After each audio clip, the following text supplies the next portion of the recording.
Hello friends, কেমন আছেন সবাই? আশা করছি সবাই ভালো আছেন। আজকে আপনাদের সাথে শেয়ার করব গাজর এবং সুজি দিয়ে তৈরি অসম্ভব মজাদার হালুয়া রেসিপি। গাজর এবং সুজির কম্বিনেশনে তৈরি হালুয়াটি খেতে যে এতই মজাদার লাগে, যতক্ষণ পর্যন্ত আপনারা বাসায় তৈরি করে খেয়ে না দেখবেন ততক্ষণ পর্যন্ত এর স্বাদটা বুঝতে পারবেন না। আর এই হালুয়াটি একবার তৈরি করে প্রায় 10 থেকে 15 দিনের মতো নর্মাল ফ্রিজে রেখে খেতে পারবেন। আশা করছি আমার আজকের রেসিপিটা আপনাদের কাছে অনেক ভালো লাগবে।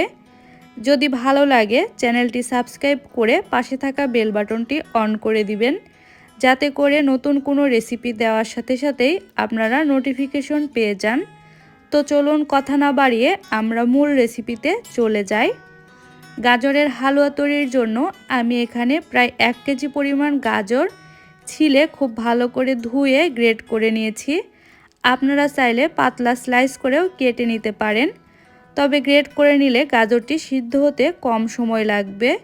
চুলায় একটি পাত্র বসিয়ে গ্রেট করে রাখা গাজরগুলো দিয়ে দিলাম। এখন দিয়ে দিচ্ছি 1.5 কাপ পরিমাণ লিকুইড দুধ। আপনারা চাইলে জল দিয়েও গাজরটি সিদ্ধ করে নিতে পারেন, তবে দুধ দিয়ে গাজরটি সিদ্ধ করলে গাজরের হালুয়াটি খেতে বেশি ভালো লাগবে। নেড়েচেড়ে মিশিয়ে নিয়ে ঢেকে দিচ্ছি গাজরটা সিদ্ধ হওয়া পর্যন্ত। এ পর্যায়ে চুলার আঁচ মিডিয়ামে রেখেছি। মাঝে মধ্যে ঢাকনাটি খুলে নেড়েচেড়ে দিতে হবে, যাতে করে নিচে পুড়া না লাগে সেদিকে খেয়াল রাখতে হবে। গাজরের নিচে যদি পুড়া লাগে তাহলে হালুয়াটি খেতে আর ভালো লাগবে না। এর জন্যই মাঝে মধ্যে নেড়েচেড়ে দিতে হবে।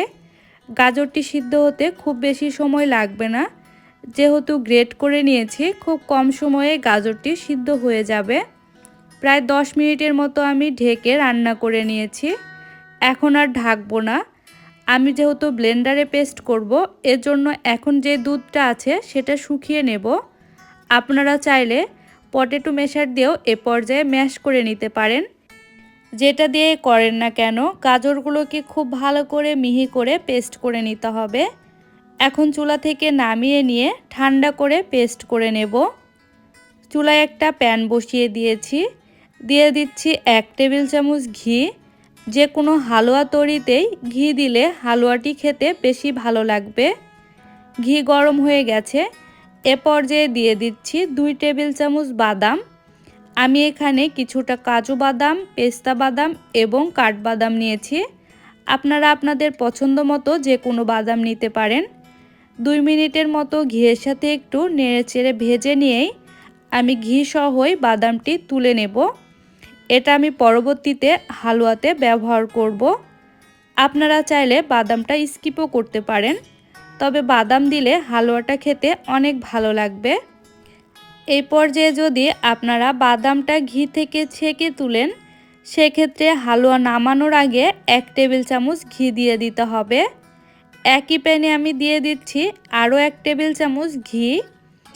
এখন দিয়ে দিচ্ছি 1/4 কাপ সুজি। সুজিটাকে ঘিয়ের সাথে কিছু সময় ভেজে নিতে হবে। এ পর্যায়ে অবশ্যই চুলার আঁচটা লো টু মিডিয়াম আঁচে রাখতে হবে। হাই হিটে ভাজলে সুজিটা পুড়ে যাওয়ার সম্ভাবনা থাকে, এজন্যই কম আঁচে দিয়ে সুজিটাকে ভেজে নিতে হবে।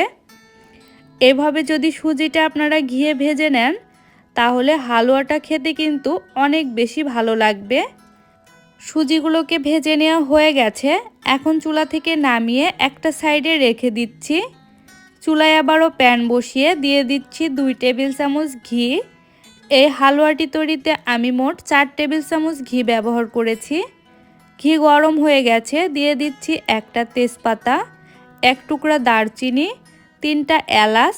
এলাচের মুখটা আমি একটু ফাটিয়ে নিয়েছি। এখন 30 থেকে 40 সেকেন্ডের মতো ঘিয়ের সাথে গরম মশলাগুলো ভেজে নেব। তাতে করে গরম মশলা থেকে সুন্দর একটি স্মেল বের হবে। এরপর যে গাজরের যে পেস্টটি রেডি করে রেখেছিলাম সেটা দিয়ে দিচ্ছি।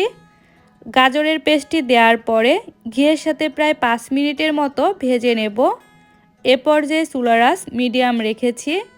এভাবে যদি গাজরের পেস্টটিকে ঘিয়ের সাথে ভেজে নেওয়া হয়, তাহলে গাজরে যদি কাঁচা গন্ধ থেকে থাকে তাহলে সেটাও চলে যাবে। এবং হালুয়াটি খেতে অনেক বেশি ভালো লাগবে।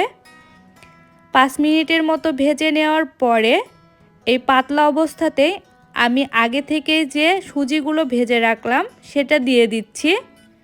তাহলে সুজিগুলো খুব দ্রুত সিদ্ধ হয়ে যাবে, এক্সট্রা আর দুধ বা জল দেওয়ার প্রয়োজন হবে না। এখন চুলার আঁচটা কমিয়ে দিলাম। কমিয়ে কিছু সময় সুজিটাকে খুব ভালো করে মিশিয়ে নেব। সুজিটা খুব ভালো করে মিশিয়ে নিয়েছি। এ পর্যায়ে দিয়ে দিচ্ছি 1/4 কাপ চিনি। আপনারা যেমন মিষ্টি খাবেন সে অনুযায়ী চিনিটা দিয়ে দিবেন। গাজরও একটু মিষ্টি টাইপের হয়ে থাকে, সেই বুঝে চিনিটা দিয়ে দিবেন। এখন সব কিছু খুব ভালো করে মিশিয়ে নিচ্ছি। চিনি দেওয়ার পরে গাজরের মিশ্রণটি আবারও কিছুটা নরম হয়ে গেছে। এখন সব কিছু খুব ভালো করে মিশিয়ে নিয়ে একটা ঢাকনা দিয়ে ঢেকে রেখে দিব 10 মিনিটের জন্য। এতে করে সুজিটা খুব ভালো করে সিদ্ধ হয়ে যাবে। তাতে করেও যদি আপনাদের কাছে মনে হয় সুজি সিদ্ধ হবে না, তাহলে সেক্ষেত্রে এ পর্যায়ে সামান্য লিকুইড দুধ দিয়ে মিশিয়ে নিয়ে ঢেকে রাখলে সুজি খুব ভালো করে সিদ্ধ হয়ে যাবে। স্প্যাচুলার সাথে যে মিশ্রণটি লেগে আছে সেটাকেও আমি মাঝখানে দিয়ে দিলাম। এখন ঢেকে দিচ্ছি 10 মিনিটের জন্য। 10 মিনিট পরে ফিরে আসলাম। মিশ্রণটি এ পর্যায়ে কিন্তু অনেকটাই শুকিয়ে গেছে এবং সুজিগুলো খুব ভালো করে সিদ্ধ হয়ে গেছে। এখন খুব ভালো করে একটু মিশিয়ে নিয়ে এ পর্যায়ে আমি দিয়ে দিব 1/4 কাপ গুঁড়া দুধ। এ পর্যায়ে অবশ্যই গুঁড়া দুধটা দেওয়ার চেষ্টা করবেন। গুঁড়া দুধ দিলে গাজরের হালুয়ার টেস্ট অনেক গুণ বেড়ে যাবে। এখন গুঁড়া দুধটাকে খুব ভালো করে মিশিয়ে নিতে হবে। এভাবে যদি গাজরের হালুয়া তৈরি করা যায়, খেতে কিন্তু সত্যি অসম্ভব মজাদার লাগে। দুধটাকে খুব ভালো করে মিশিয়ে নিয়েছি। এ পর্যায়ে দিয়ে দিচ্ছি 1/2 চা চামচ অরেঞ্জ ফুড কালার। আপনারা চাইলে ফুড কালারটা স্কিপ করতে পারেন। আমি শুধুমাত্র দেখতে সুন্দর লাগার জন্যই কালারটা দিয়ে দিলাম। এখন নেড়ে চেড়ে মিশিয়ে নিচ্ছি। হালুয়াটি প্রায় এ পর্যায়ে হয়ে গেছে। আমি বরফি আকারে কেটে নেব, এর জন্য আমি হালুয়াটাকে আরেকটু শুকিয়ে নেব। যে গোটা গরম মশলাগুলো দিয়েছিলাম এখন সেগুলোকে উঠিয়ে নিচ্ছি, কারণ এগুলো থেকে যে স্মেল বের হওয়ার সেটা হয়ে গেছে। এখন আর এগুলোকে রাখার দরকার নেই। গরম মশলাগুলোকে উঠিয়ে নেওয়ার পরে এ পর্যায়ে দিয়ে দিব আগে থেকে যে বাদামগুলো ভেজে উঠিয়ে রেখেছিলাম সেগুলোকে। আমি এখানে যেহেতু ঘি সহই বাদামগুলোকে উঠিয়ে রেখেছি, এর জন্য আমি আর এক্সট্রা করে ঘি দিচ্ছি না। আপনারা যদি এ পর্যায়ে বাদাম না দেন, সেক্ষেত্রে 1 টেবিল চামচ ঘি দিয়ে খুব ভালো করে মিশিয়ে নিয়ে নামিয়ে নিতে হবে। যখন মিশ্রণটি প্যান থেকে একা একাই উঠে আসবে, তখন বুঝবেন এই মিশ্রণটি বরফি তৈরির জন্য একদম রেডি হয়ে গেছে। দেখুন এ পর্যায়ে কিন্তু প্যানে আর লেগে যাচ্ছে না, এক জায়গায় দলা হয়ে যাচ্ছে। এখন আমি চুলা থেকে নামিয়ে নিচ্ছি। চুলা থেকে নামিয়ে নিয়ে আমি একটা প্লেটে তুলে নিচ্ছি গরম অবস্থাতেই। প্লেটে আমি আগেই ঘি ব্রাশ করে নিয়েছিলাম। ঘি ব্রাশ করে নিলে বরফিগুলো তুলতে সুবিধা হবে। আপনারা চাইলে এ পর্যায়ে যে কোনো ছাঁচে দিয়েও আপনারা আপনাদের পছন্দ মতো ডিজাইন করে নিতে পারেন। আমি এখন ওপরটা সমান করে বাইরে রেখে দিব 20 মিনিট। তারপরে নর্মাল ফ্রিজে রেখে দিব 1 ঘন্টার জন্য। তাতে করে বরফিগুলো খুব ভালোভাবে সেট হয়ে যাবে।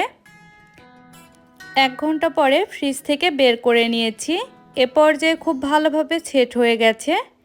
এখন প্রথমে চারপাশের ধারগুলোকে কেটে বাদ দিচ্ছি। তারপরে আমার পছন্দ মতো সাইজ করে বরফিগুলো কেটে নেব।